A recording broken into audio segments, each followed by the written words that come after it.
फेसबुकले अहिले सबै नेपाली नयाँ क्रिएटरहरूलाई चुतिया बनाइरहेको छ। खालि नयाँ ओरिजिनल कन्टेन्ट बना भन्छ, त्यो माथि एचडी क्वालिटीको बना भन्छ, अर्काको कपी अलिकति पनि नगर भन्छ।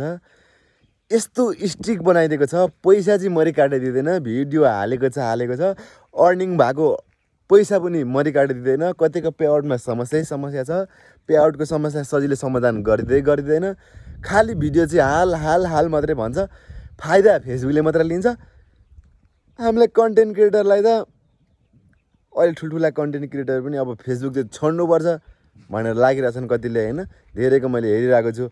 अब म पनि नयाँ होइन युट्युब च्यानलतिर लागिसकेँ। तपाईँहरू पनि फेसबुकमा पनि काम चाहिँ गरिरहनु होला। अब मेन फोकस चाहिँ सबैले युट्युबमा गर्नुपर्ने भयो है। ल अब सबैले आजैबाट युट्युब च्यानल खोलौँ। बरु युट्युब च्यानल खोल्न आउँछ आउँदैन, यदि आउँदैन भने तपाईँहरूलाई म सिकाउँछु, सबैले कमेन्ट गर्नु होला। अब हामी सबै युट्युबतिर लाग्नुपर्छ है त। ल सबैले ट्याक्क लाएर सबैलाई सेयर गर्नु होला, नयाँ क्रिएटर जति सबैलाई सेयर गर्नु होला र सबै म्याच पुर्याउनु होला यो भिडियो। ल